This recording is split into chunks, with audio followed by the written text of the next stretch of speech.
था, स्पेशली मैं देहरादून से आया जहाँ पे इतना घूमने की वो वैसा एक पहाड़।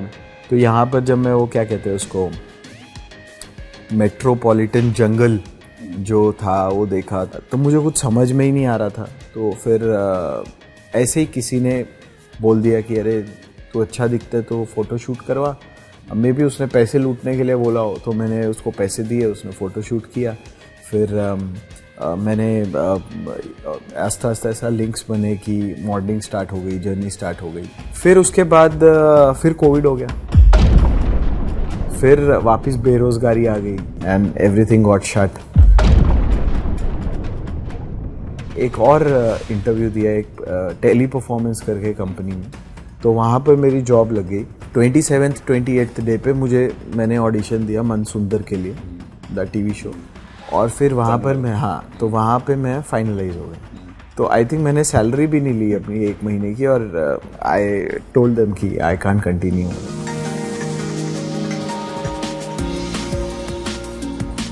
जैसा आपने पहले बोला कि आप मॉडलिंग से थोड़ा उब गए थे, जी कभी आप ये जो चल रहा था इससे आप कभी परेशान हुए? सर ये कभी दिमाग में नहीं आया कि अरे यार अपना काम चेंज कर देता हूँ या मतलब एक्टिंग छोड़ देता हूँ। बट ये डेली दिमाग में आया कि यार क्या होगा आगे, कब काम मिलेगा, क्या मिलेगा।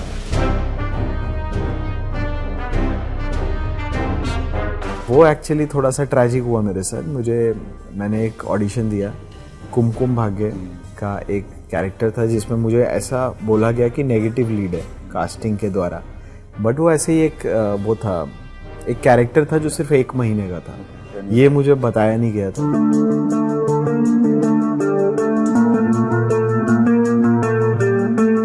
15-20 दिन बाद मुझे डीकेपी से कॉल आया ये रिश्ता के लिए। वहाँ ऑडिशन दिया, सब कुछ हो गया, फाइनलाइज हो गया।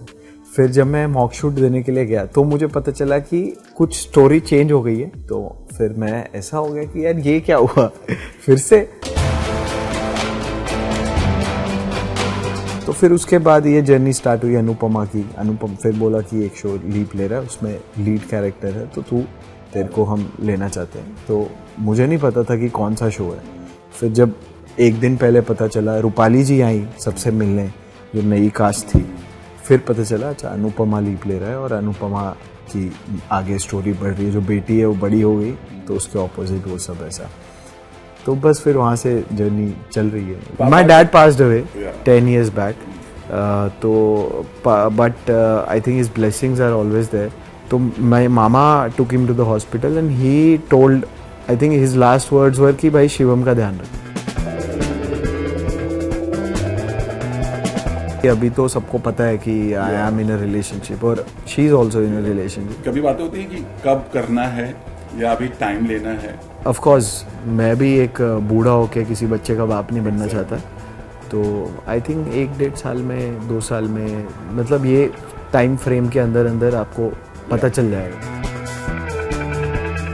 मैंने उसको अभी मैसेज किया, मैंने कहा कि अलीशा को उसने एक सीन किया अपने नए शो में, तो जो जैकेट उसके हीरो ने पहनी थी वो सेम जैकेट मैंने उस सीन में पहनी थी उसके साथ।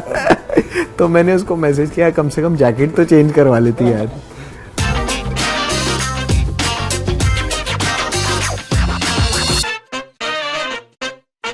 किरदार को सिर्फ निभाना नहीं बल्कि उसे जीना अगर किसी को आता है तो वो है टीवी स्टार शिवम खजूरिया को।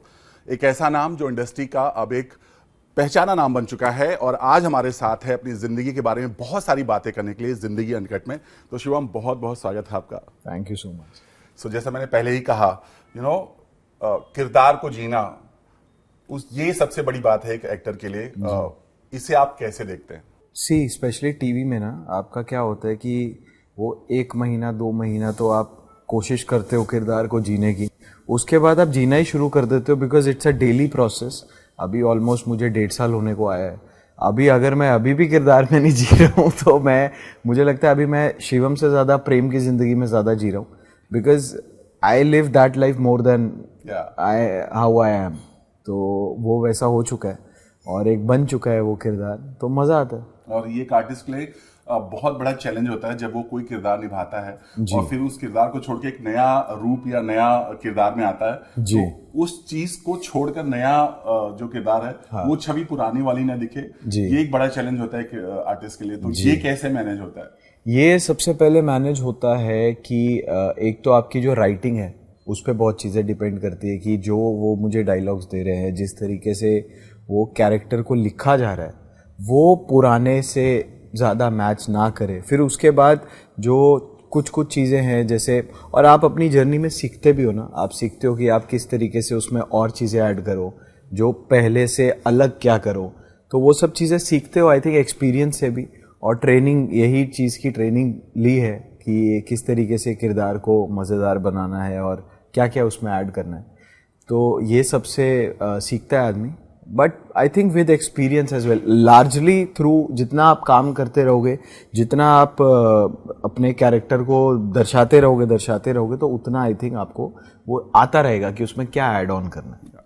सो अभी लेटेस्टली प्रेम की बात करें, क्या चल रहा है प्रेम की लाइफ में, और आप पर्सनली प्रेम से कितना सेटिस्फाई हैं? क्योंकि कई बार बहुत सारी खबरें आई, हमने भी सेट पर आपसे बात किया था कि प्रेम थोड़ा सा साइड हो रहा है, या उसका ट्रैक थोड़ा कहीं मेच्योर हो रहा है, परिवार को संभालने वाला हो रहा है, यू नो, राही के साथ, मतलब ये सारी चीजें चल रही हैं। पर्सनली आप क्या कहना चाहोगे, पहले बताओ। सबसे पहले तो मैं यही कहना चाहूँगा कि I am very I am not totally satisfied with Prem, but I am very satisfied with Prem. Totally इसीलिए नहीं होगा क्योंकि जब मैं पूरा ही सेटिस्फाई हो गया तो फिर कुछ चेंज का मेरे पास ऑप्शन ही नहीं होगा कि भाई हाँ मैं तो सब सही ही कर रहा हूँ। कभी सेटिस्फाइड नहीं, हाँ कभी सेटिस्फाई नहीं होता, तो मैं हमेशा थोड़ा सा एक वो रहना ही चाहिए दिमाग में कि अरे नहीं इसको थोड़ा ऐसे कर सकते वैसे कर सकते। बीच में थोड़ा सा ऑफ कोर्स आई थिंक 1 महीने पहले वो एक फेज आया था जिसमें इतना विजिबिलिटी नहीं थी उस कैरेक्टर की, but so now they are getting back to that zone. वो वापस से वो रोमांटिक हो रहा है, वापस से वो आ रहा है, फंस रहा है माँ बेटी के बीच में, वो सब हो रहा है। वो इसीलिए क्योंकि इट्स हमारा जो शो है वो 5 से 6 साल, ऑलमोस्ट 6 साल उसको होने को आए हैं। अब 6 साल में आप एक कैरेक्टर को, और कैरेक्टर को जस्टिफाई करना भी बहुत इंपॉर्टेंट है। अगर एक ऐसी स्पेस है जहाँ पे अगर वो रहेगा तो वो शायद कुछ बोलेगा, तो फिर उससे वो सीन जो है वो आगे की स्टोरी नहीं बनेगी। तो बहुत जरूरी है कि फिर उससे बेटर है कि उसको वहां पर सिर्फ चुप करके खड़ा रखने से अच्छा है कि उसको वहां से साइड कर दो, उस सीन में डालो ही ना। तो ये मेरा भी मानना है। और अगर आप उसको ऐसे ही खड़ा करके रख दोगे और अगर 4 औरतों के बीच में बात हो रही है जिस पे उसका कोई बीच में टॉपिक ही नहीं है, अगर उसका बीच में एक लाइन ऐसे ही नाम के लिए दे दोगे तो कुछ फायदा, कोई इम्पैक्ट ही नहीं आएगा, तो मेरा ही कैरेक्टर ठप हो जाएगा। तो बेटर है कि उसकी जो प्रेजेंस है वो बनाए रखने के लिए जिस ट्रैक में, जिस सीन में उसकी रिक्वायरमेंट नहीं है उससे उसको थोड़ा वो करो। एंड देन व्हेन जब अभी जैसे जो आया, अभी जैसे आ गया है कि वो राही बीच में एक नई लड़की आ गई है, प्रेरणा, सो वो अभी वो लव ट्रायंगल चालू हो रहा है। तो अभी of course one of the love triangle का एक पार्ट है, तो वो होगा ही होगा। तो वैसा बट शिवम, जैसा आपने बोला कि कुछ समय किरदार नहीं दिखना चाहिए जब जरूरत नहीं हो जी, बट आप जब बीच में ऐसी खबरें आ जाती हैं या खबरें ही अपने आप में आने, जो फैंस हैं आपके वो भी लिखने लगते हैं बहुत सारी चीजें कि शिवम दिख नहीं रहे हैं, या और बहुत सारी खबर आई कि आप खुश नहीं हैं अपने किरदार से, या तो आप कैसे रिएक्ट करते हो, और स्पेशली प्रोडक्शन आपको क्या बोलता है जब ऐसी खबरें आ जाती है? सर मैं सीरियसली बोलूं, मैंने अभी तक प्रोडक्शन से बात ही नहीं की इस बारे में, ना मैंने उनको कभी बोला कि यार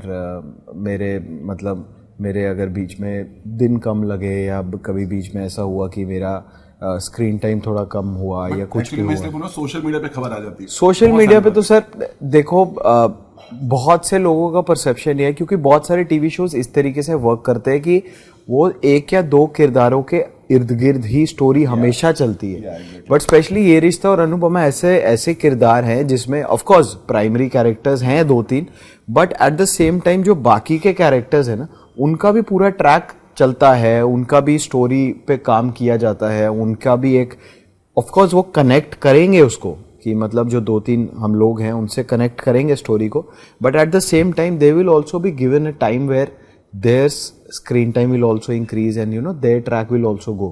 तो ये 2-3 शोज, मतलब मैंने अनुपमा, रिश्ता और बाकी मैंने इतना देखा नहीं तो मुझे पता नहीं, बट ये हमारे जो शोज है ये ऐसे हैं कि इसमें एवरीबडी गेट्स दैट स्पेस। हर किरदार की एक अपनी मार्केट है, एक अपनी वैल्यू है।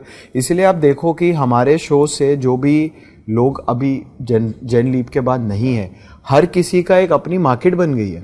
यू नो, जो पहले किंजल थी, जो पहले तोशु था, जो पहले कोई और कैरेक्टर था, सबकी एक अपनी मार्केट है।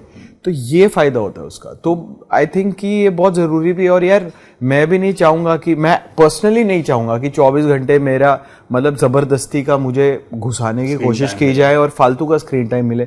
इनफैक्ट आई वुड वांट कि इम्पैक्टफुल होना चाहिए, छोटा हो हाँ इम्पैक्टफुल होना चाहिए। और छोटा भी नहीं है, मतलब I am doing a main character, but बहुत जबरदस्त हो। अगर जितनी जरूरत है, अब वही मैंने कहा ना, अगर इररिलेवेंट है तो क्यों रखना है। हाँ, तो वैसे। बट बेसिकली जब आपकी इंटरव्यू हुई थी तो फैंस बहुत खुश हुए थे और आप भी, हमारी बात हुई तो काफी एक्साइटेड थे, क्योंकि एक अलग ही रोल के साथ आप आ रहे थे। तो उम्मीद, आपने जो सोचा था वैसे ही ट्रैक सब कुछ चल रहा है या सच में कुछ इधर उधर हुआ है? नहीं, वैसे ही चल रहा है सीरियसली, बिकॉज ये जिस तरीके से प्रेम की एंट्री हुई, जिस तरीके से लव स्टोरी दिखाई गई, आज हम, आई थिंक हमें अभी मुझे और राही को एक साथ एज अ पेयर 300 एपिसोड से ऊपर हो चुका है। Like we are still together. अभी प्रेरणा आ गई है तो पता नहीं क्या होगा, लेकिन वो तो राइटर्स को पता है। बट एक मतलब इतनी जर्नी और ऑडियंस का प्यार भी मिलता है। अभी जहाँ पे जाता हूँ सब प्रेम के नाम से ही जानते हैं। तो I think what more you need as an actor. और अच्छे सीन्स बहुत परफॉर्म करने को मिला इस शो में। ऐसा नहीं है, क्योंकि बहुत शोज होते हैं जहाँ आपको 10 में से 9 सीन में रखेंगे, लेकिन उसमें से 5 सीन जो होंगे वो इररिलेवेंट होंगे। राजन सर ने खुद आपको सेलेक्ट किया था इस किरदार के लिए जी। राजन सर का कुछ इनपुट आपके ऊपर आते, या बोलते हैं, वो बताते हैं जी, या कभी आपसे नाखुश हुए या खुश हुए, क्या कुछ कहा प्रेम के किरदार के लिए स्पेशली? यार नाखुश तो अभी तक ऐसा कोई मैसेज आया नहीं, बट टचवुड, हाँ। बट जब भी खुश होते हैं, so he makes sure to message and you know कि यार ये वाला सीन देखा तेरा, बहुत मजा आया। मतलब कोई स्पेशली आई थिंक जो इमोशनल सीन्स होते हैं वो उनके लिए वो बहुत अप्रिशिएट करते हैं कि कोई ऐसा सीन आया, बहुत मजा आया, यू डिड वेरी वेल। तो that gives you a boost. तो वो मैं कहता हूँ उसकी सर ठीक है, कोई ऐसा देख के 1-8 महीने में कर दिया करो तो पूरा महीना अच्छा निकल जाता है फिर। तो ब्लेसिंग्स होती है। एंड देन अगर ऐसा इंसान, and at a position where he is the producer of the show, 2 shows he is handling, and you know there's so much other stuff as well, और he is taking out time to message his artist, so that is a very big thing for an artist also. तो बहुत मजा आता है, फिर एक confidence आ जाता है। बट हाँ, अभी तक काम को लेके कभी डांट नहीं पड़ी, बट कभी ऐसा कुछ, क्योंकि मैं बहुत मस्ती मजाक करते रहता हूँ, तो समटाइम्स ही ऑल्सो ट्रोल्स मी। जैसे मैं कुछ ना कुछ, मैंने जैसे बोला सर आपके जूते बड़े अच्छे लग रहे, तो कहते खाने हैं।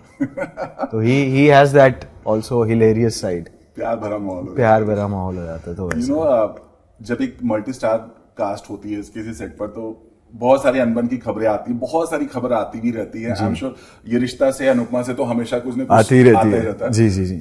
आप पर्सनली कुछ बताना चाहोगे, जब बाहर ऐसी खबरें आती हैं, सेट पे लोग, आप लोग क्या बात करते हो, स्पेशली रूपाली या सारे लोग होते हैं, तो किस तरह से बातें होती हैं? हम क्या करते हैं कि पहले तो स्पेशली मैं तो यार फुल टाइम मस्ती मजाक करता रहता। आप सेट पे आते हो, आपने देखा भी होगा, चाहे अपना कोई यूनिट में हो, चाहे आर्टिस्ट हो, सबकी टांग खींचता रहता हूँ और सब मेरी भी खींचते। तो ऐसी कोई खबर आती है, जैसे बहुत लोग पूछते हैं ना, क्योंकि पहले पास्ट में शायद कुछ ऐसी खबरें आई होगी कि अच्छा उनका बिहेवियर कैसा है, उनका कैसा है, उनकी बनी नहीं, ये नहीं हुआ, वो नहीं हुआ। तो एक तो पहले की बातें हमें पता नहीं ना, अपने को मतलब है।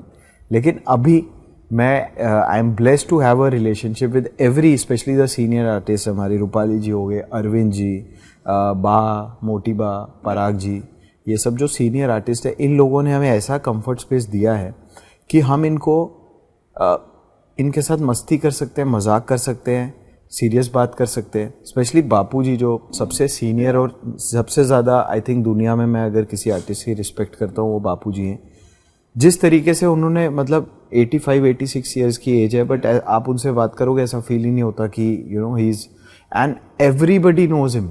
कोई बड़ा डायरेक्टर, कोई बड़ा प्रोड्यूसर, कोई बड़ा राइटर, एवरीबडी, अच्छा अरे Arvind ji, everybody knows him, so much recognition, 60 years of theatre and still so down to earth. तो इतना उन लोगों ने, रूपाली जी, इनफैक्ट रूपाली जी कितना मस्ती मजाक करते हैं डिनर पे, लंच पे, कुछ भी मैं उनको बोल देता हूँ उनके रील्स में भी दिखते हैं। हाँ, मैं मजाक भी करता हूँ, मस्ती भी करता हूँ।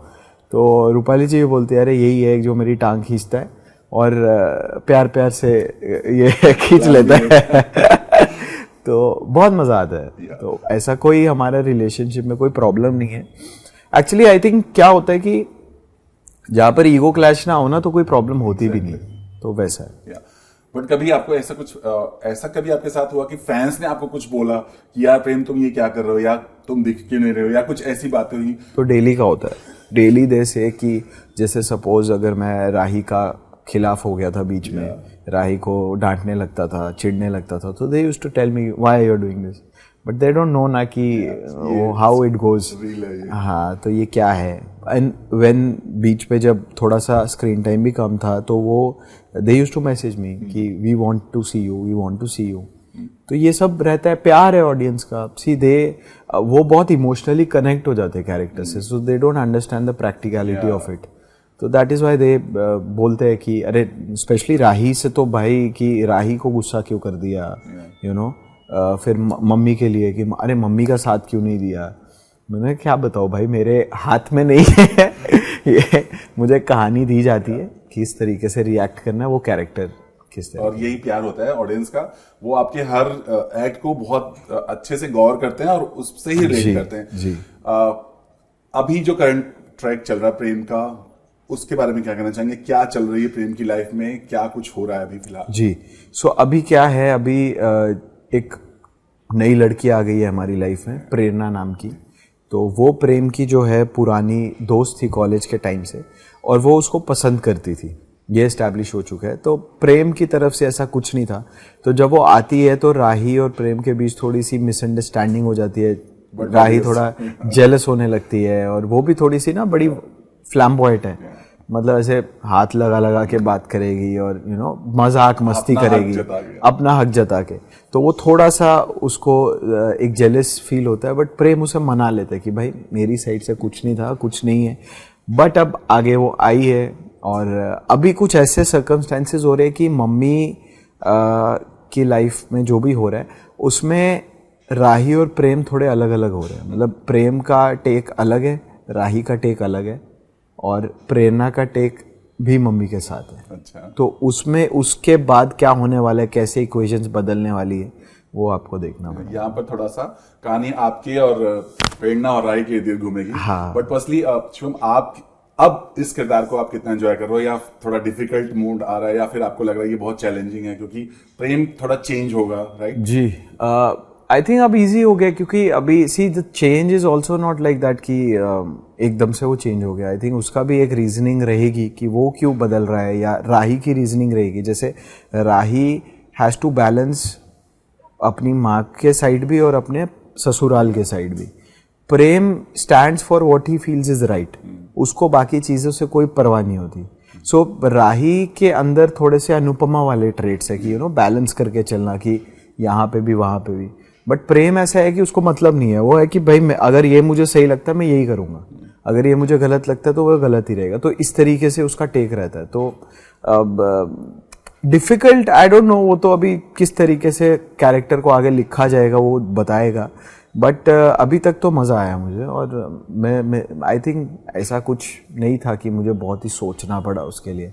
जस्ट वो गो विद द फ्लो वाली बात। मैंने इसलिए पूछा क्योंकि अब राही के फैंस आपको फिर से डीएम करेंगे और पूछेंगे तो ऐसा क्यों करो। चलिए, यही कहानी होती है सीरियल की, और इसी तरह हम आगे बढ़ते हैं। अब हम आपकी रियल लाइफ में आते हैं। यू नो शिवम जी, ये जिंदगी के बारे में जानना चाहते हैं। जिंदगी अनकट शो है, तो आपकी लाइफ के बारे में जानना चाहते हैं। शिवम, जब आप पढ़ाई लिखाई करते थे या कर रहे थे जी, कैसे हुई थी आपकी एक्टिंग की शुरुआत? करने की कोशिश कर रहे थे। हाँ, मतलब जो भी है। तो ये जो एक्टिंग का कीड़ा आपके अंदर कैसे आया? कौन था जिसने आपको इंस्पायर किया और आपको लगा नहीं मुझे एक्टिंग करना है? क्योंकि आप अच्छा खासा पढ़ाई कर रहे थे जी, और अच्छे खासी यू नो जॉब से जी जी जी मॉडलिंग जी जी जी। तो ये जर्नी एक्चुअली स्टार्ट हुई मेरी प्लेसमेंट हुई कॉलेज से यहाँ पे थाने में एक कॉरपोरेट कंपनी में, और आई थिंक उसका 3 महीने का प्रोबेशन पीरियड था. So what we used to do is we used to work during night shifts. हमारा सुबह 8 बजे से रात को 8 बजे से लेके सुबह के 4:30 तक हमारी शिफ्ट टाइमिंग्स होती थी. और मैं ऐसा इंसान कि देखो, सोता तो मैं डेली 2 बजे, 1:30 बजे, 2:30 बजे ही हूँ, बट जो 3 के बाद का टाइम है ना, तब किसी को काम करना अच्छा नहीं लगता, तब सबको सोना ही अच्छा लगता है. तो बहुत वो मेरे लिए एक बहुत ही एक चेंज था. स्पेशली मैं देहरादून से आया जहाँ पे इतना घूमने की वो वैसा एक पहाड़, कभी ट्रैकिंग पे चले, नेचर के आसपास. तो यहाँ पर जब मैं वो क्या कहते हैं उसको, मेट्रोपॉलिटन जंगल जो था वो देखा, तो वो एक चेंज था. उसके बाद ये जो अपनी टाइमिंग्स थी वो डिफरेंट थी. Then the work I was doing, I wasn't enjoying it, वो भी डिफरेंट था. तो मुझे कुछ समझ में ही नहीं आ रहा था. तो फिर ऐसे ही किसी ने बोल दिया कि अरे तू अच्छा दिखता है तो फोटो शूट करवा. अब मे भी उसने पैसे लूटने के लिए बोला हो, तो मैंने उसको पैसे दिए, उसने फ़ोटो शूट किया. फिर मैंने आस्ता आस्ता ऐसा लिंक्स बने कि मॉडलिंग स्टार्ट हो गई, जर्नी स्टार्ट हो गई. तो फिर मुझे आई थिंक 3 महीने की जो मेरा प्रोबेशन पीरियड था उससे पहले ही मैंने छोड़ दिया.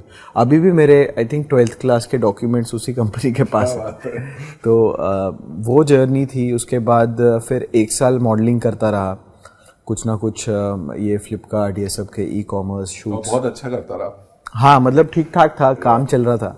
फिर उसके बाद फिर मैं बोर हो गया एक्चुअली. फिर मैं बोर इसीलिए हो गया क्योंकि ऐसा था, मतलब no offence to any model, but मुझे ऐसा लग रहा था कि मेरी क्रिएटिव एस्पेक्ट बाहर ही नहीं आ रही है. मैं किसी और के कपड़े पहन रहा हूँ, मैं 100-150 चेंज कर रहा हूँ और फर्स्ट फोटो 4 पोज दे के निकल जा रहा हूँ.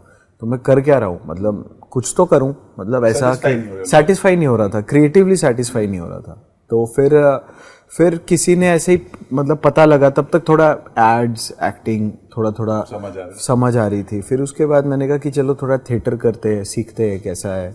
फिर 1 साल वो किया. फिर उसमें फिर मज़ा आने लग गया.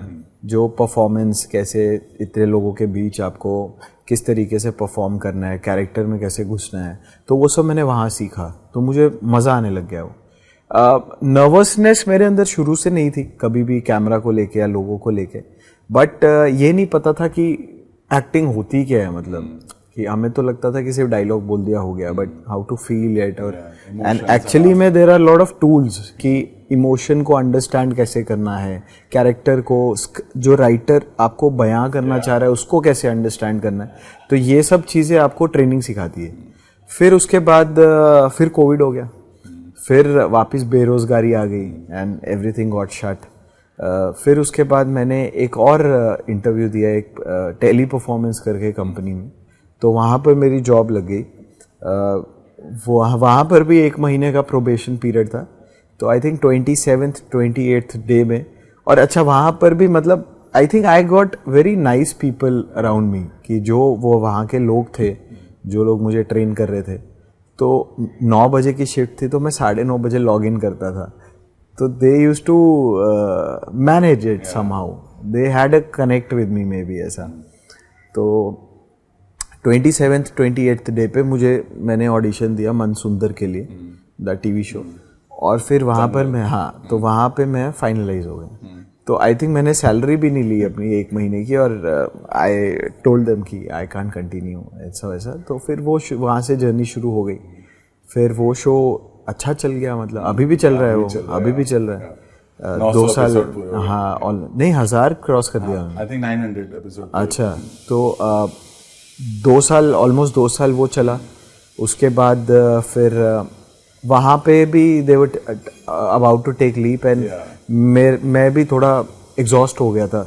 Then I spoke to the producer कि सर अभी आप भी लीप ले रहे हो, ये अच्छा ऑप्शन है कि वी कैन, मेरे पास भी ऑप्शन है. तो they asked me, Sujana ma'am asked me कि वी नीड 3-4 more months, कि इस तरीके से अपने को स्टोरी लाइन के लिए चाहिए. मैंने कहा ठीक है मैम. तो वो किया. फिर बहुत प्यार प्यार से, बहुत अच्छे से एंड बहुत अच्छे से मतलब आई हैव बीन लकी कि I have got some amazing production houses throughout my career कि ये इतने सबसे बड़ी बात है कि हाँ आपके कि रिश्ते मजबूत रहे, बहुत मजबूत जब रहे, वापस जाना चाहें तो आपको मौका जी, और इतने अच्छे से प्यार करते हैं सब, इतने अच्छे से ध्यान रखते हैं, तो बहुत मतलब they understand me also and I also understand them, तो वैसा रिलेशनशिप बन गया। फिर वहाँ से निकल के फिर एक वो एक्चुअली थोड़ा सा ट्रैजिक हुआ मेरे साथ। मैंने एक ऑडिशन दिया, कुमकुम भाग्य का एक कैरेक्टर था जिसमें मुझे ऐसा बोला गया कि नेगेटिव लीड है कास्टिंग के द्वारा, बट वो ऐसे ही एक वो था, एक कैरेक्टर था जो सिर्फ 1 महीने का था, ये मुझे बताया नहीं गया था, बट मैंने किया। फिर उसके बाद जब ऑफ कोर्स आपने कर लिया एक बार तो फिर अटैच भी नहीं हो जाते, but you are bound to that ना, आपने साइन किया कॉन्ट्रैक्ट, आप बाउंड हो। फिर वो 1 महीना चला, उसके बाद वो कैरेक्टर खत्म हुआ।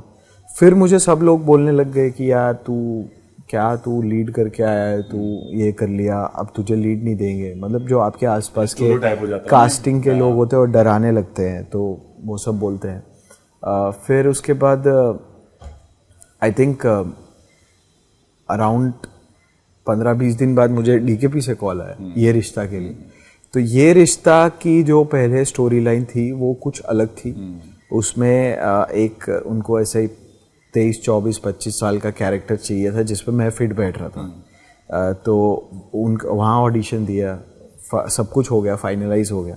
फिर जब मैं मॉक शूट देने के लिए गया तो मुझे पता चला कि कुछ स्टोरी चेंज हो गई है and now I am being chosen for the younger brother, कि अभी उनको पहले वो कुछ एक अलग ट्रैक था, अभी उनको एक लॉयर है उसके भाई की स्टोरी थी। तो फिर मैं ऐसा हो गया कि यार ये क्या हुआ फिर से।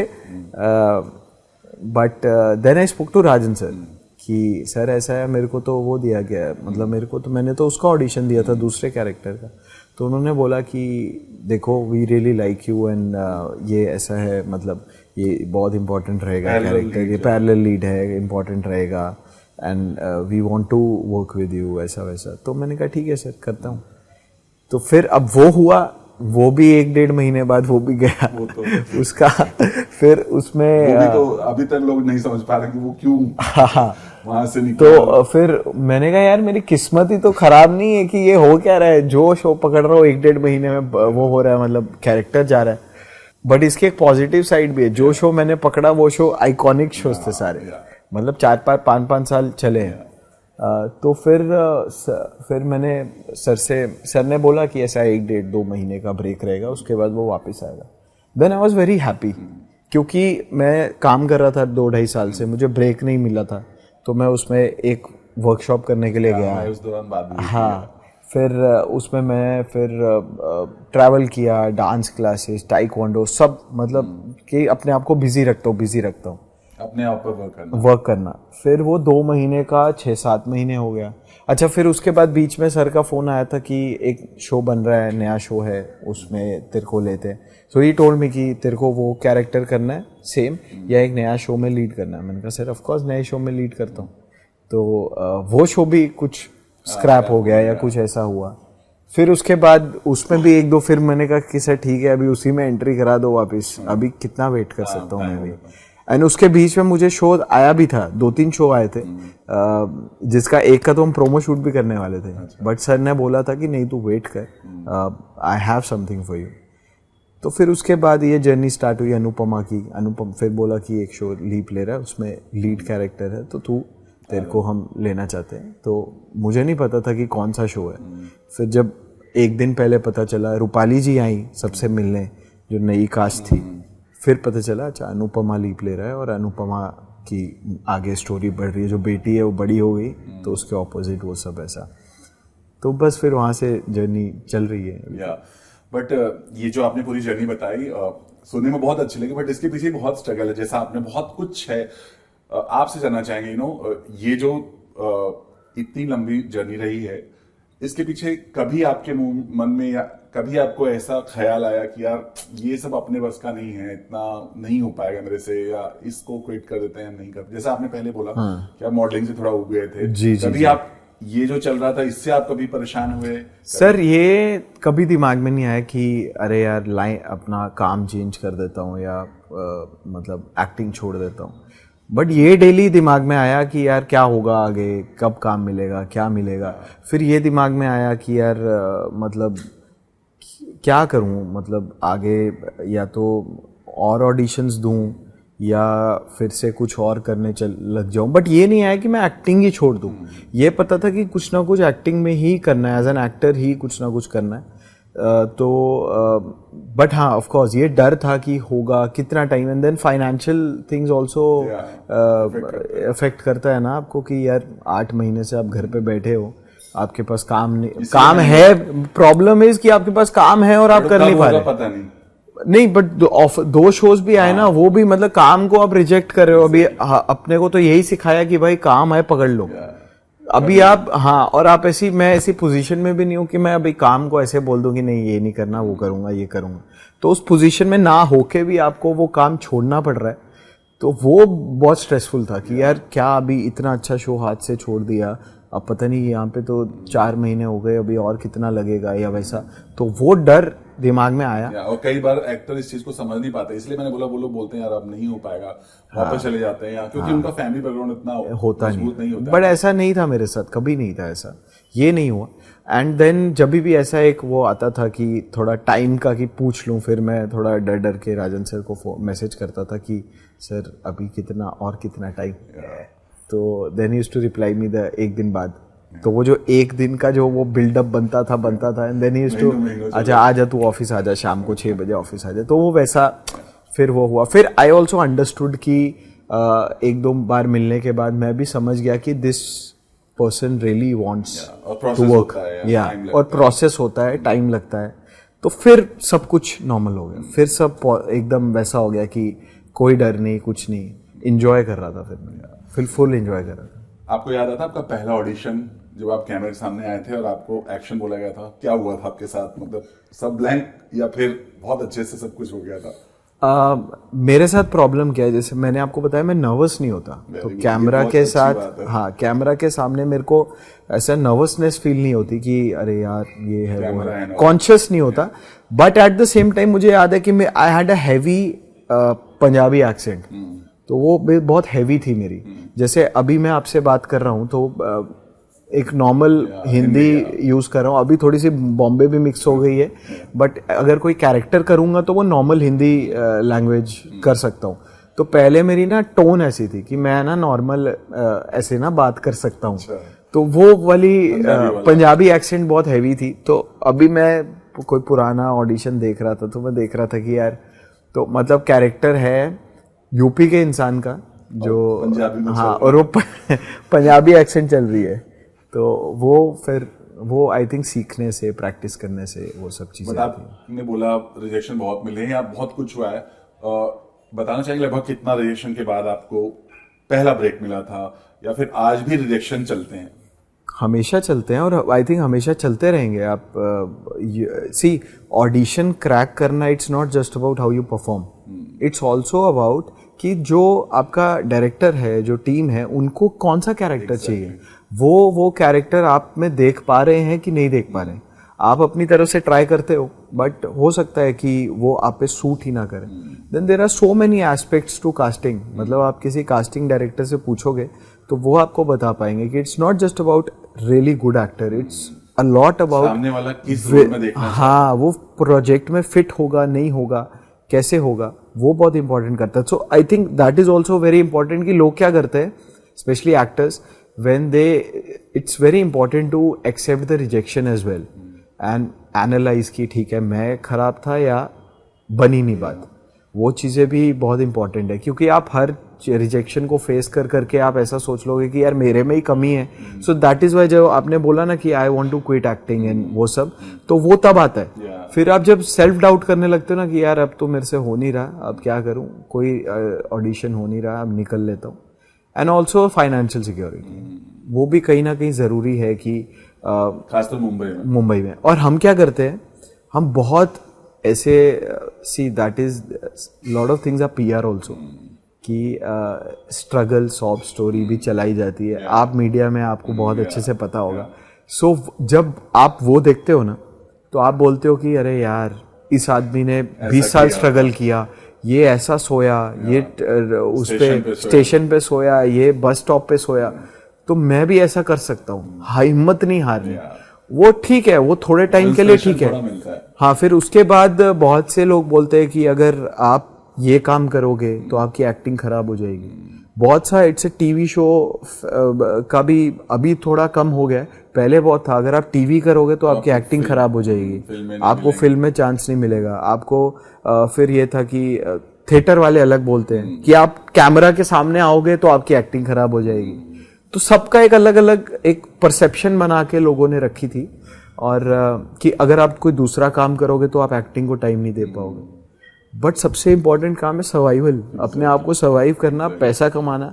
तो मेरे से कभी भी कोई पूछता है ना, मैं ये बोलता हूँ कि भाई आज की डेट में you have so many opportunities, part time job करो, आप एटलीस्ट अपने आप को सर्वाइव करो। जब आप फाइनेंशियली सिक्योर्ड होगे तो आप वो लॉन्ग रन तक जर्नी हो सकती है। नहीं तो 6-8 महीने में आप बोलोगे कि भाई मैं जा रहा हूँ बैग पैक करके, मेरे पास नहीं है पैसा। तो I think that is very important for people to understand कि जो स्ट्रगल स्टोरी है उससे इंस्पायर हो इन अ गुड सेंस, कि you know get that same amount of passion in you, but not that don't be dumb कि भाई मैं कुछ नहीं करूंगा, मैं बस मेरे को कॉल आने का वेट कर रहा हूँ, कब मुझे यश चोपड़ा देखेगा और कब मैं कास्ट हो जाऊंगा। तो ऐसा। बट ये इंडस्ट्री में एक और बहुत बड़ा सच, काला सच जिसे कहते हैं, वो है कास्टिंग काउच। यू नो, खासतौर से मॉडलिंग में या फिर आज भी लोग बोलते हैं, कोई इसको डिनाई नहीं कर सकता, एक्टर भी खुद बोलते हैं कि उनके साथ नहीं हुआ लेकिन उनके किसी दोस्त के साथ हुआ। चूंकि अब आप इतना कामयाब हो चुके हो, अब आप समझते हो सारी बातें।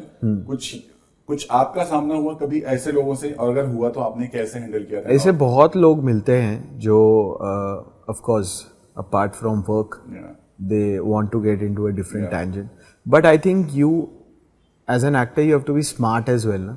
एक्टर जो एक एक्टर होगा उसको ना लोगों को ऑब्जर्व करने का उसके अंदर वो कला होगी।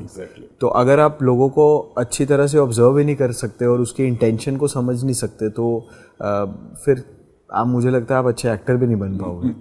तो आपको पता चल जाता है कि ये इंसान सीरियस है, ये इंसान एक्चुअली में काम के बारे में सोच रहा है, या ये इंसान के कुछ अलग फंडाज हैं। तो समझो एंड देन पोलाइटली अपनी पतली गली पकड़ के निकल जाओ। You know, you can't really disrespect them also because a lot of them are in a very hype. They have a stature, they have connections. तो आप अपना nobody, I think ऐसा कोई वो नहीं है कि कोई आपको पकड़ के जबरदस्ती कुछ फोर्स कर रहा है। It's on your mind कि आप किस तरीके से you give in or you want to wait more and you know get your things done अपने टैलेंट पे। and yeah. But कभी आपके साथ ऐसा हुआ कि ऐसे लोग की वजह से आपका कोई अच्छा प्रोजेक्ट आपके हाथ से निकल गया हो, आपने मना कर दिया और आपको वो प्रोजेक्ट निकल गया हो? एक प्रोजेक्ट था जो इसकी वजह से नहीं, but they wanted an actor who is more established, तो वो मेरे हाथ से निकल गया था। बट मुझे ये पता चला कास्टिंग के द्वारा कि I was like almost selected for that. तो ये था कि they just wanted a face who has more market pull and more followers. I don't blame them also, but वो मूवी अच्छा है कि वो मैंने नहीं की क्योंकि वो बहुत बड़ी फ्लॉप हुई। वो मूवी थी, हाँ, वो बहुत बड़ी फ्लॉप हुई और उसके लिए बहुत बैकलैश मिला उन सबको। तो अच्छा हुआ मैं बच गया फिर। मतलब ऊपर वाले ने इंडस्ट्री बचा लिया। आपने बोला फॉलोवर्स की, सोशल मीडिया का दौर है, राइट? बहुत सारे एक्टर अभी भी यही कहते हैं कि हालांकि अब थोड़ा बहुत कम हुआ, बट ऐसा चल रहा है कि पहले फॉलोवर पूछे जाते हैं जी, कितने हैं जी, उसके बाद फिर ऑडिशन की बात होती है, उसके बाद। सर आप ये बोल रहे हो, मैं ये बता रहा हूँ कि आजकल राइटिंग इस तरीके से हो रही है कि इंस्टाग्राम पे मीम क्या बनेगा। तो इसीलिए तो क्वालिटी गिर रही है ना। आप सीन्स उस तरीके से बना रहे हो कि यू नो ये लाइन डालती हूँ तो इसका मीम बनेगा, ये लाइन करती हूँ तो इसका ये मीम बनेगा, ये इस तरीके से करूँगी तो रील्स बनेगी। तो आई थिंक ये ठीक है, अगर जिसको फ़ायदा हो रहा है ठीक है, बट मेरे हिसाब से आई थिंक कि ये बहुत ही शॉर्ट लिव्ड है, क्योंकि कोई भी मीम आज की डेट में हफ्ते से ऊपर चलता नहीं। तो जैसे जो प्रोजेक्ट्स आप देखोगे ना कि आप पीछे से उठा के लोग अभी तक देखते हैं कि कोई पुरानी पिक्चर होगी वो लोग अभी तक देखेंगे, अब नहीं देखेंगे। पुराने सीरियल्स लोग अभी तक देखते हैं, कितने अभी तक देखते हैं। अब नहीं हो पाएगा वो, अगर आप मीम देख के चला रहे हो, क्योंकि एक हफ्ते बाद उसकी लाइफ खत्म हो गई, तो you won't be able to create a legacy out of it. तो आई थिंक ये थोड़ा सा ध्यान देना चाहिए राइटर्स को भी और एक्टर्स को भी स्पेशली, कि इंस्टाग्राम के लिए काम मत करो, स्टोरी के लिए काम करो, वो अपने आप ट्रेंड बनेगी। बट प्रॉब्लम इज दैट कि अभी रील्स का जमाना आ गया, राइट जी। अभी तो सीरीज भी बनने लगी है, वर्टिकल में आ गया है ये। इसे आप कैसे देखते हैं? क्योंकि कुछ लोगों का ये मानना है कि दौर ही यही है, दौर ही है कि लोग मोबाइल में ही सब कुछ देखना चाहते हैं, सब कुछ। नहीं, मैंने कहा मुझे उससे वो नहीं है, मतलब उससे कोई नहीं। ऑफ कोर्स टाइम्स चेंज हो रहे, टेक्नोलॉजी, अब तो एक्टर्स की भी जरूरत नहीं है, एआई आ गया, राइटर्स की जरूरत नहीं है, चैट जीपीटी आ गया, तो वो भी एक दौर है। We have to coexist with it. Being an actor challenging है, बिकॉज अभी तक जो मैंने एआई देखा है मैं उससे कनेक्ट नहीं कर पाया हूँ, क्योंकि जो इमोशनल डेप्थ जो एक एक्टर लेकर आता है वो नहीं मिल सकती आपको, कि किस तरीके से कब क्या है। कि सी एक्टिंग आपको सबसे ज्यादा मजा वही आता है जो परफॉर्मेंस बड़ी रैंडम हो, जो परफॉर्मेंस बड़ी ऐसे हो कि एक नेचुरल हो, वो किसी एक सेट पैटर्न में, कि भाई अभी वो है कि रोने वाली लाइन बोल रहा है तो अभी रोएगा, क्या पता खुशी भी रो सकता है ना, तो कभी भी नहीं हो सकता। इंसान के तो ऐसे ही होता है ना, बड़ा रैंडम होता है, आप उसके इमोशन को ऐसा जज नहीं कर सकते कि अभी बदल आपको अभी गुस्सा आ सकता है या अभी आप और मेरे से सॉफ्ट सवाल पूछने लगोगे। आई कांट जज दैट। बट एआई अभी तक तो वो पॉसिबल नहीं हुआ उसको क्रिएट करने में, आगे हो जाए तो पता नहीं फिर। बट वर्टिकल की दुनिया को आप कैसे देखते हैं? आपको मौका मिलेगा तो आप जाना चाहेंगे? ऑफ कोर्स, क्यों नहीं। अगर मुझे कोई वर्टिकल में मैं ये देखना चाहूंगा कि स्टोरी अगर मुझे कोई ऐसी मिले, अच्छी मिले, जिसमें मैं क्योंकि मैं आते रहते हैं अभी वर्टिकल का, आपने सही बोला, जमाना है, हर महीने कुछ बहुत सारे, और हर महीने आता है वर्टिकल का कि 2-3 दिन, और 2-3 दिन में खत्म हो जाते हैं, पैसा भी अच्छा देते हैं। But at the same time अभी मैं इस जोन में हूँ कि एक शो तो मेरा चल रहा है जो मैं कर रहा हूँ, सो सिक्योरिटी इज देयर। तो अब अगर मेरे पास सिक्योरिटी भी है तो मैं कोई ऐसा प्रोजेक्ट क्यों करूँ जिससे मैं कनेक्ट ही नहीं करता। तो मुझे वो बहुत ज़रूरी है कि फिर इसीलिए मैं उनसे पूछता हूँ अभी कि भाई अगर आप मुझे स्क्रीन प्ले या स्क्रिप्ट दे दो तो तब मैं आपको बताता हूँ। बट बहुत बार वो आता ही नहीं है, तो वो देते भी नहीं, क्योंकि उनके में भी हो सकता है उस टाइम तक बनी भी ना हो, वो भी हो सकता है क्योंकि लास्ट मोमेंट में सब कुछ डिसाइड होता है, लास्ट मोमेंट पे सब डिसाइड। आज अपने शुभम आप पीछे पलट के देखते हो, सबसे पहले किसको थैंक यू कहना चाहते हो? पेरेंट्स आपकी जो साथ रहते हैं उनको, मतलब क्या कहना चाहते हो? क्या सबसे पहले तो देखो मेरे माँ बाप को जो मुझे पैदा किया, और specially my father, he gave me such a wonderful childhood, and my mother who supported me through thick and thin. मुझे अभी भी याद है, मैं क्योंकि नाउ कुछ मतलब जब मैं वो अपनी जॉब छोड़ने वाला था, ये बड़ा डिसीजन होता है माँ बाप के लिए कि बेटा नौकरी छोड़ के कुछ और करने जाए, तो माँ बाप को बहुत दुख होता है क्योंकि वो नहीं चाहते कि बेटा, क्योंकि वो सेटल हो चुका, राइट? Of course. तो आई कॉल्ड माय मॉम और मैंने एकदम परेशान हो के, मम्मी यार मेरे से नहीं हो रहा अभी, क्या सुबह 4-5 बजे तक काम करना पड़ता है, मुझे समझ में भी नहीं आ रहा है, रात को जागना पड़ता है। तो मेरी मम्मी उससे से टेंशन हो गई, ये कौन सा काम है रात में जागना पड़ता है, ठीक है तो दूसरा देख कुछ। तो अभी उनको ये पता चला कि शूटिंग में पूरी रात क्या दिन सब जागना पड़ता है 24 घंटे। But now I think she is happy. और बट क्योंकि आप एक दूसरे शहर में आ रहे हो, अकेले आप सर्वाइव कर रहे हो, तो आई थिंक पेरेंट्स की ब्लेसिंग्स और उनकी सपोर्ट, मतलब मेरी मम्मी ने, मैं ये बोलूँगा कि आज तक मुझे कभी फ़ोन नहीं किया कि यार you know I am missing you, और ये बहुत बड़े मैं तेरे पास आ जाती हूँ रहने, या तू आ जा मेरे पास। तो ये बहुत बड़ा सैक्रिफाइस है, मतलब she is been so strong. उनको पता है कि बेटे के सपना पूरा करना है, and she is been so happy with my success in her life की she has never become a, माँ बाप तो वैसे भी आपकी जिंदगी में कभी बर्डन नहीं बनते, बट वो बोल सकती थी, और शायद उस टाइम पे मेरे लिए थोड़ा डिफिकल्ट हो जाता मैनेज करना कि माँ है, मम्मी है, फिर मम्मी का भी ध्यान रखना है या वो है। तो बहुत अच्छे से बिना वो डिस्कशन के शी अंडरस्टूड द फैक्ट। अभी मैं उनको 10 बार चाहता हूँ बुलाना कि आ जाओ आ जाओ आ जाओ, अभी आती नहीं। तो वैसा है। Dad, My dad passed away Yeah. 10 years back. But I think his blessings are always there. He's always around. क्या क्या उनका सपना था और उनके आखिरी वर्ड्स क्या थे, आपको याद आता है? देखो वो भी एक स्टोरी है। मेरा एक्चुअली 24 अक्टूबर को बर्थडे था, और मैं क्या था, मैं हमेशा दोस्तों के साथ पार्टी करता था और पापा से पैसे लेने आता था। तो मैं आया एक दिन पहले, पैसे लिए। So for the first time he told me कि भाई आज तू रुक जा, तू कल चले जाना, आज रुक जा, वरना he always used to give money and then कि एंजॉय कर, ऐश कर। तो उस दिन उन्होंने बोला, बट मैंने उसको बड़ा रैंडम तरीके से लिया। मैंने कहा ठीक है, मैं अभी तो मैंने पार्टी सारा प्लान कर लिया है, मैं अब 1-2 दिन बाद वापस आ जाऊंगा फिर ये। But he passed away only after 2 days. तो I think that was the Last I think I couldn't even see him saying last words. तो मेरे मामा जो थे, मैं कॉलेज में था, तो मैं थोड़ा दूर था, मतलब 1 घंटा दूर था मेरा कॉलेज।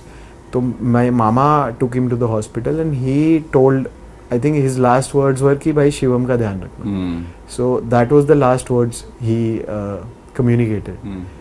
तो आई थिंक अपने लास्ट पल में भी ही रिमेम्बर्ड मी, और मेरा उनको टेंशन थी, जबकि उनकी 2 बेटियां भी है। आई थिंक उनकी शादी हो गई, सेटल हो गई, तो मेरे लिए उनको होगा कि भाई इसका ध्यान रखना।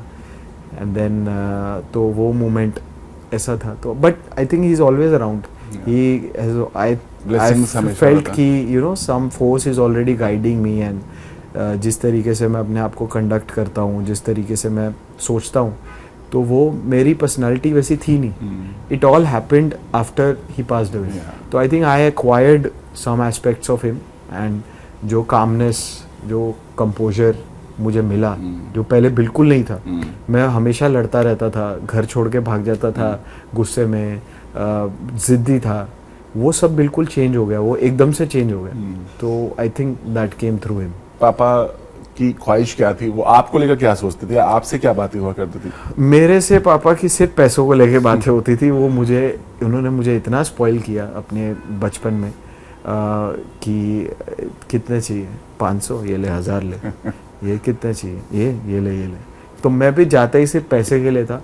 बट ही वो पढ़ने के लिए बोलते थे कि पढ़ाई कर अच्छे से, कोई भी चीज़ की ज़रूरत है मैं करूँगा, पढ़ाई कर अच्छे से।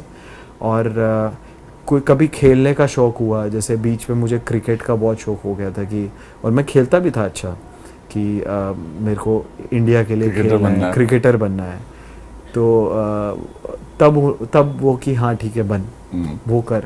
तो मतलब he was always ready to give me the best. जो आपने बोल दिया वो जो मैंने बोल दिया, ये अकेडमी पापा नहीं, ये सस्ती वाली है, इसमें मज़ा नहीं आएगा। एंड लाइक और ऐसा नहीं कि he was like super rich और समथिंग, मतलब अपनी सैलरी का मुझे लगता है आधा हिस्सा ही used to spend on me only. तो that was his love for मी।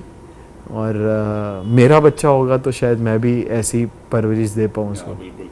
आज को रिग्रेट होता शिवम पापा को लिए कुछ नहीं कर पाएगा, आप उनके लिए मतलब उनके लिए आप कुछ कर पाते तो ज़्यादा बेटर होता। ये रिग्रेट, आई थिंक ये रिग्रेट तो नहीं रहेगा, बट ये रिग्रेट ज़रूर रहेगा कि that birthday I could have spent with him, बात मान लिया होता तो शायद। कभी आज तक मुझे बोला नहीं, फर्स्ट टाइम बोला था मैंने उसको, इतना सोचा ही नहीं उस बारे में, तो वो रहेगा। एंड इफ़ देखो रहने के लिए बहुत चीज़ें रह सकती है, ये भी सोच सकता हूँ कि मैं उस टाइम घर पे होता तो मैं शायद जल्दी, क्योंकि और किसी को गाड़ी चलानी नहीं आती थी जब तक मेरे मामा आए, तब तक ऑलरेडी थोड़ा टाइम हो चुका था।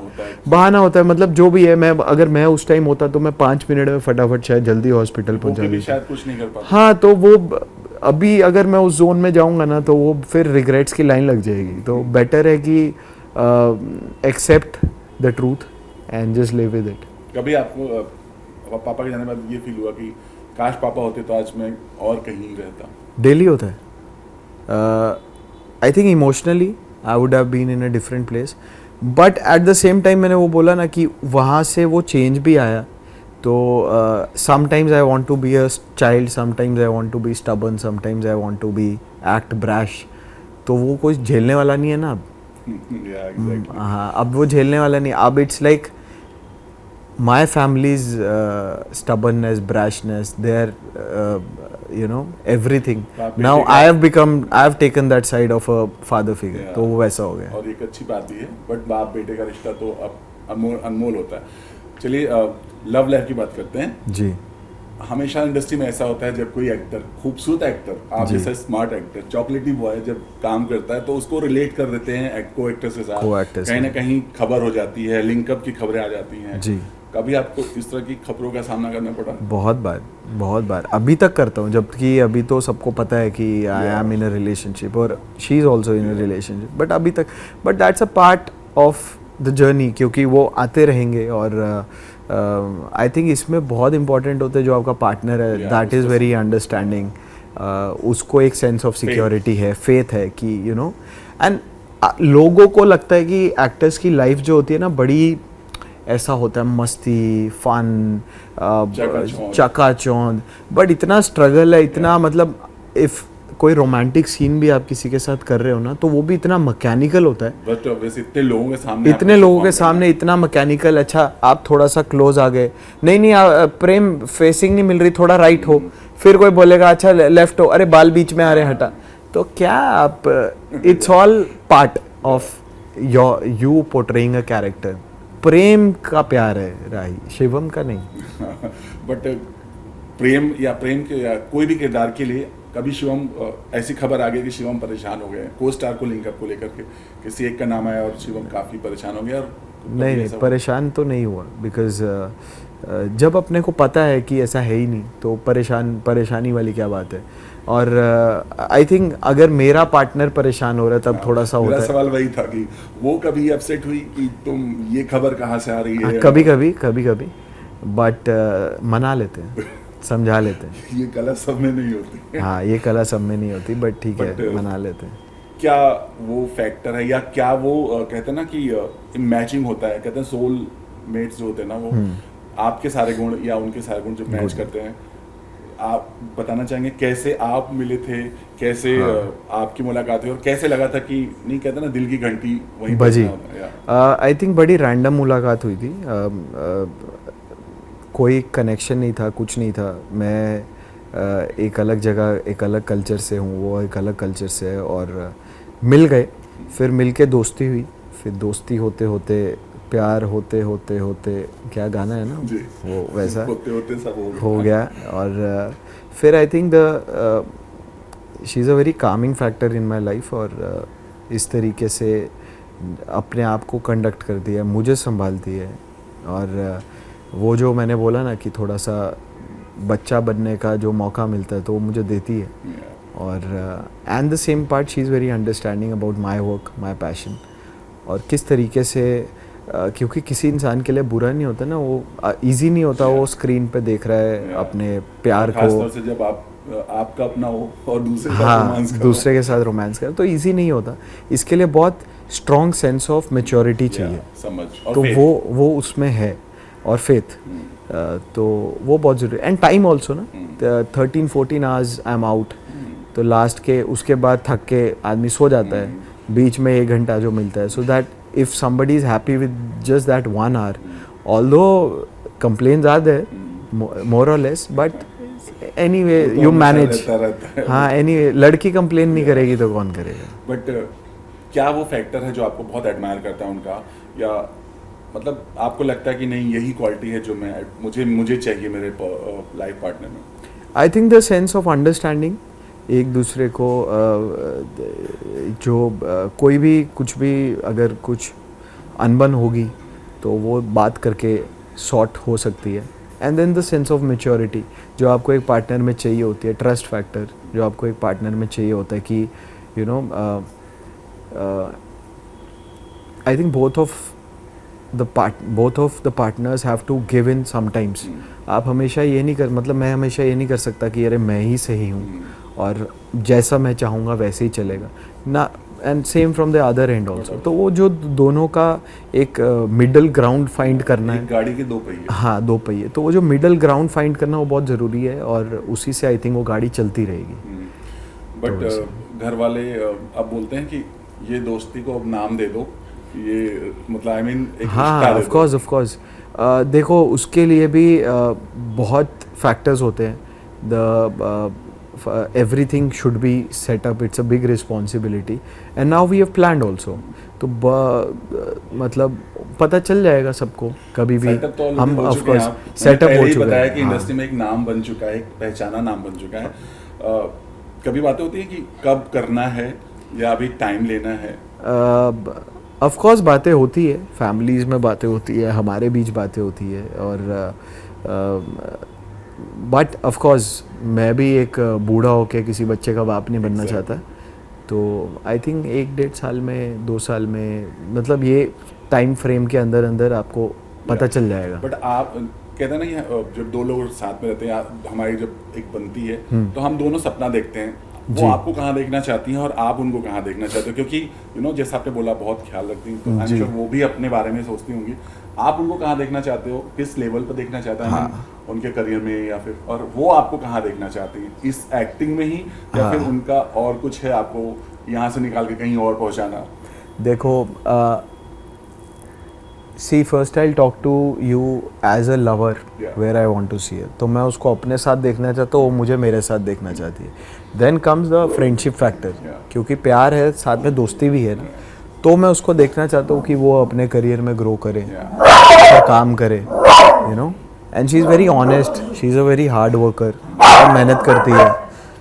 तो I know she will do wonders, और मैं उसको बहुत पुश भी करता हूँ क्योंकि थोड़ी लेज़ी है, और बहुत बोलता हूँ कि ये कर वो कर, थोड़ा सा लेड बैक एटीट्यूड है, बट समझ जाती है। But she is a very sharp person, और वो मुझे कहाँ देखना चाहती है मैंने उससे पूछा ही नहीं कभी, हाँ, कि तू मुझे कहाँ देखना चाहती है। Because I think ambition wise I am much more ambitious than her, I think. तो मैं खुद ही उसको बोल देता हूँ, अरे मैं यहाँ रहना चाहता हूँ, मैं ये करना चाहता हूँ, वो करना चाहता हूँ। तो अभी इंटरव्यू के बाद पूछता हूँ कि कहाँ देखना चाहता हूँ। आप जैसे मैंने इसलिए पूछा क्योंकि कई बार कहते हैं ना कि हर मर्द की कामयाबी पीछे एक औरत का हाथ होता है जी। तो आई एम श्योर वो भी आपको एक मुकाम पर देखना चाहती हैं, और उसके लिए वो मेहनत भी करती होंगी आई एम श्योर जी। तो इसलिए मैं चाह रहा था कि सिर्फ इसी एक्टिंग फील्ड में ही आपको रहना है या फिर कुछ और बड़े सपने हैं आपको? सी सर, मैं ऑफ कोर्स आप चीज़ें तो बहुत है दिमाग में, and not just an actor. मुझे लगता है मेरे अंदर और भी स्किल्स हैं, स्किल सेट हैं जिनका मैं यूज़ करूँगा, और कर भी रहा हूँ। कुछ चीज़ें चल रही है पाइपलाइन में। अभी ये देखो, ये मेरे पास आके बैठ गया।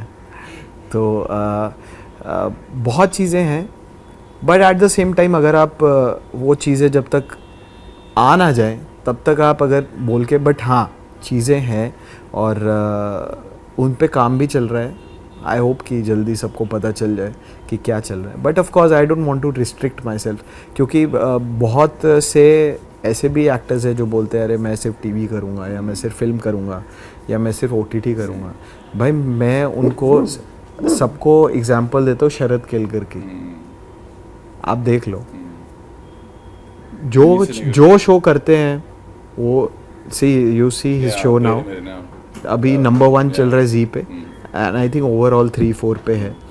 उसके बाद वहाँ पे प्रूव कर दिया, मूवीज़ में अपने आप को प्रूव कर दिया। He is a scene stealer.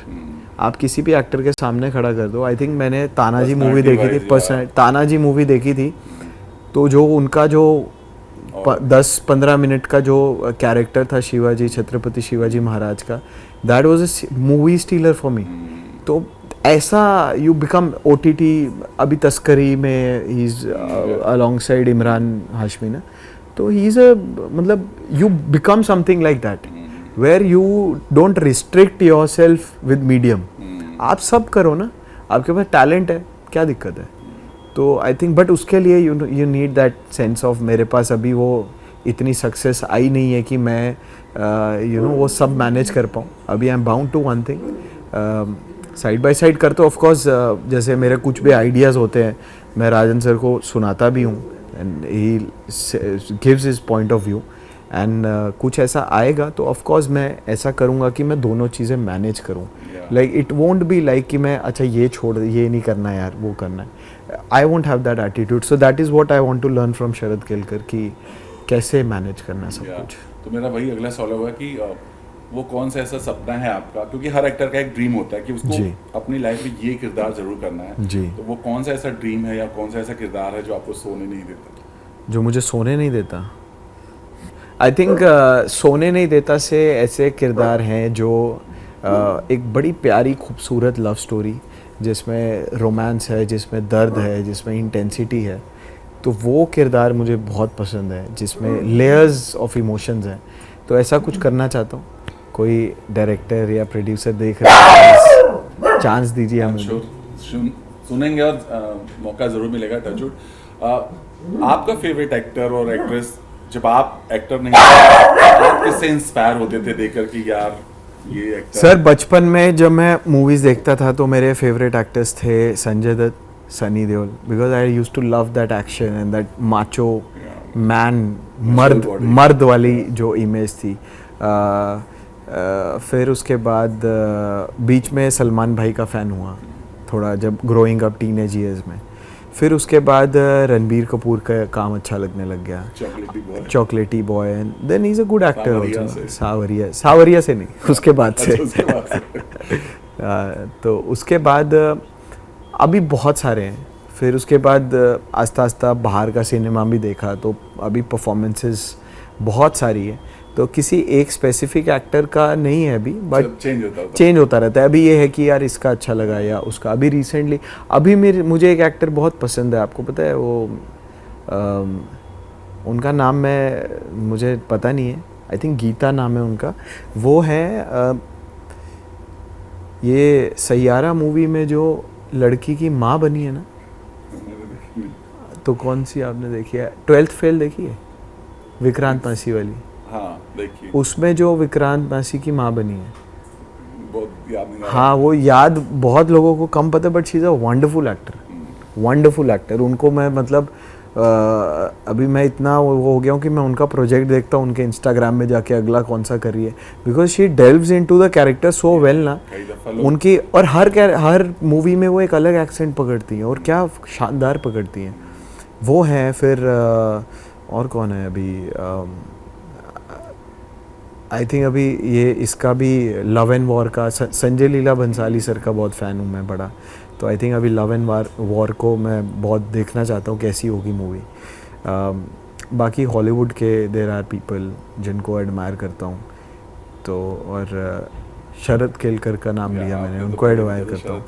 अपने और जो मेरे सामने एकदम बापूजी, उनको एडमायर करता हूँ कि किस तरीके से वो करते हैं. पुलिस आ गई नहीं कुछ तो सारे मुझे. हाँ. सो रियलिटी शोज को लेकर आपको क्या कई दफ़ा आपके नाम आए हैं, कई बार आपके नाम आए हैं, बहुत बार आए हैं. आप क्या सोचते हो? आई मीन बिग बॉस, खतरों के खिलाड़ी, इस सोच को लेकर आप क्या सोचते हो? अभी मैं इस स्पेस में नहीं हूँ कि मैं रियलिटी की तरफ जाना चाहता हूँ, बिकॉज़ अभी ऑलरेडी मैं फिक्शन कर रहा हूँ कैरेक्टर्स और मैं इंजॉय करता हूँ एक कैरेक्टर को प्ले करना. मैं थोड़ा सा शर्म क्या बोलते हैं उसको, शाय किस्म का आदमी भी हूँ. तो आई डोंट नो कि मैं कितना मसाला दे पाऊँगा रियलिटी शो में, but of course you never know कि कब आपका मन बदल जाए, कब क्या बदल जाए और आप करियर की किस स्टेज में हो कि आप उस ऑफ़र को कंसिडर करना चाहते हो कि नहीं. बट आई लव खतरों के खिलाड़ी. एक्चुअली मुझे बहुत पसंद है वो शो देखना, मैं देखता भी हूँ कि वो जो टास्क हैं तो मैं वो मुझे पसंद है. अगर वो मौका मिलेगा तो मैं खेलना पसंद है आपको सांप? हाँ सांप छोड़ के, बट पैसा मिलेगा तो खेल लेंगे सांप से भी. लेकिन वो मुझे पर्सनली बहुत पसंद है. बिग बॉस को लेकर बहुत सारे आर्टिस्ट सेलेब्स का ये कहना है कि वो उनके टाइप का नहीं है, राइट? वो उस तरह से नहीं, क्योंकि उनका ये कहना है कि मैं कैमरे के लिए मैं कुछ भी नहीं कर सकता. तो आप कभी ऐसा ही कुछ की? देखो जो ऐसा बोलते हैं ना कैमरे के लिए कुछ नहीं कर सकता, वो भी कैमरा के सामने इंटरव्यू दे रहे हैं. तो कैमरे के लिए वो कर तो सकते हैं. एंड सी ऑडियंस को रियल लगना भी एक बहुत अच्छी एक्टिंग है। मानते हो कि नहीं? Exactly. ये भी एक बहुत अच्छी एक्टिंग है। कोई भी कैमरा के सामने 100% रियल नहीं हो सकता। That is also a way to make people believe that oh you are so real. But at the same time करते हैं, करने वाले करते हैं। मैं ऐसा नहीं कहूँगा कि मैं अगर बिग बॉस में जाऊँ तो मैं ये नहीं कर पाऊँगा या वो नहीं कर पाऊँगा। मैं करने को कर पाऊँगा। सी ऑडियंस के साथ कनेक्ट करना है, to be as real as possible, but 100% तो nobody is in front of the camera. उसको पता है कि इतने 50 कैमरा देख रहे हैं।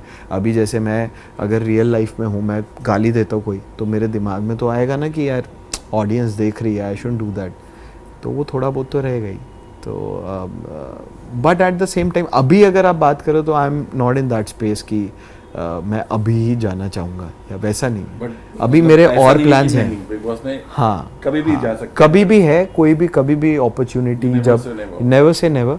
बट अभी मेरे पास already I have a set plan, I have a set goal कि अभी क्या करना है मुझे। ज्यादा बेटर होगा कि थोड़ा अच्छा करके जाएं तो ज्यादा बेटर होगा। अच्छा करके एंड देन मे बी ज़रूरत ही ना पड़े हाँ, लाइफ जरूरी में, नहीं है। वो भी है।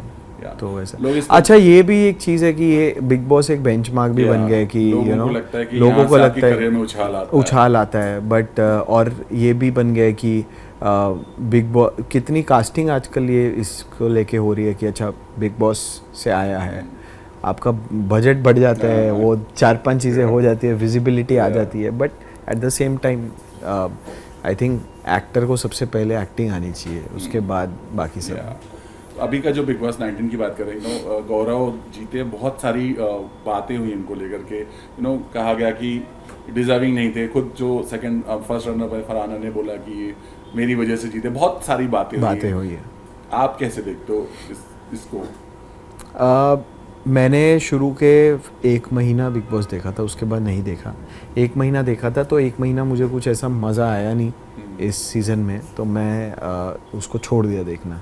उसके बाद जो मीडिया में देखता था कि फरहाना ने ऐसा बोला, जी के ऐसा कुछ है, नहीं करता। कुछ नहीं क्या करता, करेगा? या वो भी है जो भी है। But a winner is a winner ना, और जो जीता वो जीता। अब जैसे जीता वैसे जीता, सबकी एक पर्सनालिटी होती है। अब ऑडियंस ने जिताया है तो कुछ सोच के ही जिताया होगा। और फरहाना को भी आई थिंक अगर मैं उनकी जगह होता तो आई डोंट थिंक मैं ये बोलता कि मेरी वजह से जीता है या ये जीता है। That is being too egoistic I think. और एक बहुत चर्चित कंटेस्टेंट थी तानिया मित्तल, जी। जो अभी भी चल रहा है, उनका बिग बॉस खत्म हो जी। चुका, फिर भी वो हर जगह भी चल बिग रहा बॉस है। ही चल रहा है। चल रहा है। तो ये तानिया मित्तल बारे में आपकी क्या राय है? I actually liked her in the first month. जितना मैंने उनको देखा, आई थिंक 2-3 लोग मेरे लिए स्टैंड आउट किए थे। Amaal, Tania Mittal, and I think Basir also, he had put उनका हिज जाना तो पॉइंट। सबको खला था। हाँ, बड़े अच्छे से पॉइंट रखता था अपने। और see Bigg Boss is all about content, कि आप किस तरीके से कैसे ऑडियंस को एंगेज कर रहे हो। तो चाहे तानिया मित्तल ने झूठ बोले होंगे या चाहे थोड़ा सा ब्रैग किया होगा, बट शी वॉज फनी यार। मतलब मैं सीरियसली मैं अब एज अ व्यूअर मैं उनको सीरियसली ले ही नहीं रहा था, मैं उनको हंस रहा था उन पे, और मैं कॉमेडी जोन में समझ रहा था। मुझे बहुत मज़ा आ रहा था उनको देख के। तो मैं थोड़ी असली में मान रहा था कि उनके 150 बॉडीगार्ड हैं या उनके ये है या वो है, बट मैं उसको इंजॉय कर रहा था। तो मुझे मज़ा आ रहा था वो देख के। तो मैं इस तरीके से, मेरा ये टेक था उन पे कि मुझे बहुत फनी लगी हूँ। हम आज मिले हैं तो राही की बात करना चाहेंगे, पुरानी राही। जी। इस वे में आपने छोड़ा नहीं राही को, कसम से। इस वे में सब कुछ हुआ था, बहुत सारी बातें उनकी तरफ से भी लोग आए, जी। इधर से भी बहुत सारी बातें आई। आप पर्सनली जाना चाहेंगे, बीइंग एन एक्टर जाना चाहेंगे कि जब, क्योंकि आप एक और शो में भी ऐसे ही कुछ हुआ था, इसलिए मैं जानना चाहता था। अभी यही टैगलाइन बनने वाली है मुझे लगता है इंटरव्यू। क्या आप पर्सनली कभी बात हो पाई उनसे, या आपको कैसा लगा था? क्योंकि मेरी बात होती है, मैं अभी भी टच में रहता हूँ, मतलब बहुत ज़्यादा भी नहीं, बट जब भी मौका मिलता है रहता हूँ। अभी बात हुई थी 10 दिन पहले, तो व्हाट्सएप पे हाय हेलो रहता है, क्योंकि वो बहुत अच्छी लड़की थी। मतलब है, उसके साथ कोई इशू नहीं था, कुछ नहीं था। She is a friend and she is very good, she is very nice.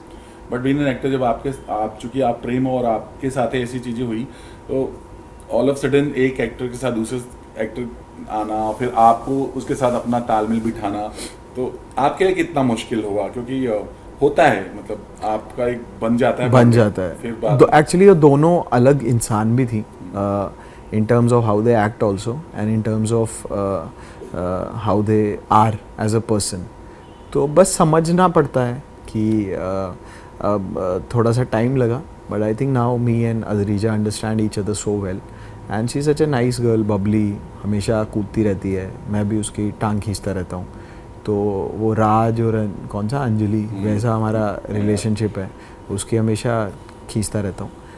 But बहुत अच्छी है वो। और इनफैक्ट अलीशा भी, शी हैज़ बीन, वो थोड़ी सी रिजर्व, सोबर डाउन, उसकी एनर्जी अलग थी। वो क्या कहते हैं उसको, मैं ये नहीं बोलूँगा कि वो बहुत ही अपने में रहती थी, इंट्रोवर्ट थी, लेकिन बात अच्छे से करती थी, डिस्कस करते थे, वो सब था। इसका नेचर थोड़ा अलग है, उसका अलग था, बट मैंने मैनेज किया दोनों के साथ। तो मतलब मैंने क्या, उन्होंने मुझे मैनेज किया एक्चुअली होना चाहिए, क्योंकि मैं ज़्यादा टांग खींचता हूँ, मैं उसके भी खींचता था, इसकी भी खींचता था, बट बहुत मस्ती में, मजाक में, और बहुत इन्जॉय करते सब।